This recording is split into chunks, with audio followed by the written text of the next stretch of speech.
नमस्ते विद्यार्थियों, मैं जे.एस. चौहान मेरे YouTube चैनल एजुकेशन मेट पर आपका हार्दिक स्वागत करता हूँ। आज हम कक्षा 10वीं से कृतिका के माता का आंचल पाठ के प्रश्नोत्तर सीखेंगे। प्रस्तुत पाठ के आधार पर यह कहा जा सकता है कि बच्चे का अपने पिता से अधिक जुड़ाव था, फिर भी विपदा के समय वह पिता के पास न जाकर माँ की शरण लेता है।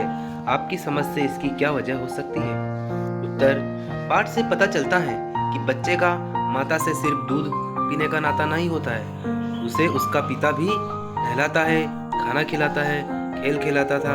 वह सोता भी तो पिता के साथ ही सोता था, परंतु सांप से डरकर वह पिता के पास नहीं बल्कि माँ की शरण में चला जाता है। वास्तविक बात यह है कि बच्चा माँ के बिना अधूरा होता है। सारी दुनिया की खुशी एक तरफ और माँ की गोद एक तरफ होती है। बच्चे को जो सुरक्षा अपनी माँ की ममता भरी गोद में महसूस करता है और कहीं महसूस नहीं करता, यही वजह थी कि विपदा के समय वह माँ की शरण में चला गया। अगला प्रश्न: आपके विचार से भोलानाथ अपने साथियों को देखकर सिसकना क्यों भूल जाता है? उत्तर: लेखक की माँ बच्चे के छटपटाने पर भी तेल डालकर उसकी मालिश करके चोटी गूंथ देती थी, फिर नजर का टीका लगाकर उसके पिता की गोद में दे देती। वह सिसकता हुआ गोद में बाहर जाता था, परंतु अपने साथ के बच्चों को खेलते देखता तो बाल सुलभ चंचल मन खेलने को आतुर हो जाता और वह खेलने लग जाता, इसलिए सिसकना भी भूल जाता था।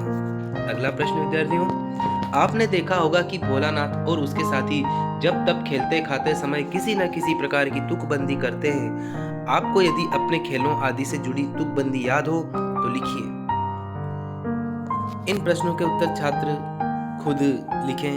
तुकबंदी खुद, जैसे कोई खेल खेलते खेलते साथ में कोई गाना गीत गुनगुनाते हैं, वो गीत आपको यहाँ पर लिखना है। भोलानाथ और उसके साथियों के खेल और खेलने की सामग्री आपके खेल और खेलने की सामग्री से किस प्रकार भिन्न है?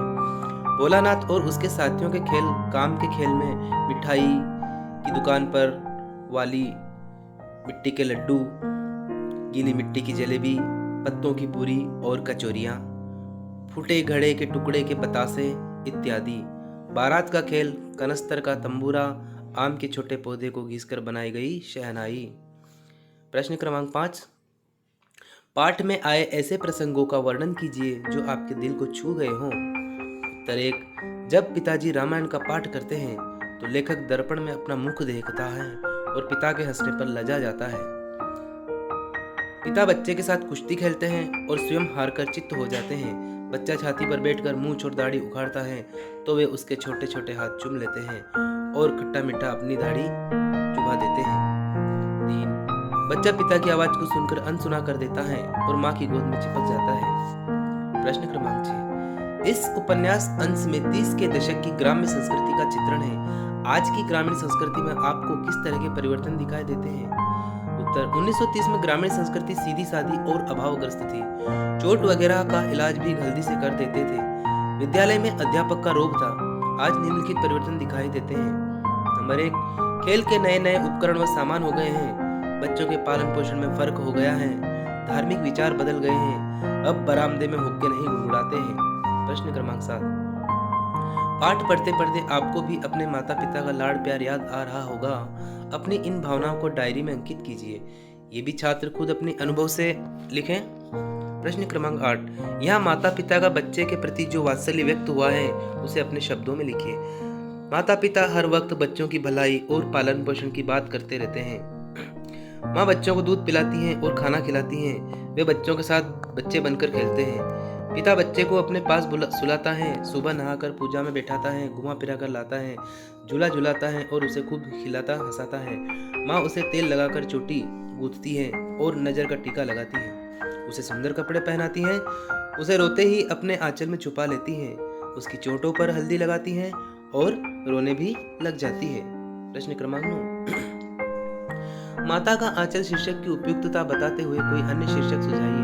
यह शीर्षक एकदम सही है क्योंकि बच्चे माँ के आंचल में अपने आप को सुरक्षित महसूस करते हैं तथा पाठ की अंतिम घटना में वह प्यार की मूर्ति पिता को भी अनसुना कर माँ के आंचल में रोता हुआ छुप जाता है। मेरे हिसाब से इस पाठ का शीर्षक मेरा बचपन होना चाहिए था क्योंकि इस पाठ में सारी घटनाएं लेखक के बचपन की हैं। बच्चे माता पिता के प्रति अपने प्रेम को कैसे अभिव्यक्त करते हैं? उत्तर, माता और पिता के साथ में रहकर, माँ की गोद और पिता की गोद, कंधे या पीठ पर बैठकर, अपने खिलौने दिखाकर, चीज़ें खाने के लिए मांग कर, माता पिता का कहना मानकर, माता पिता के साथ खेलकर, अच्छा बच्चा बनकर। धन्यवाद।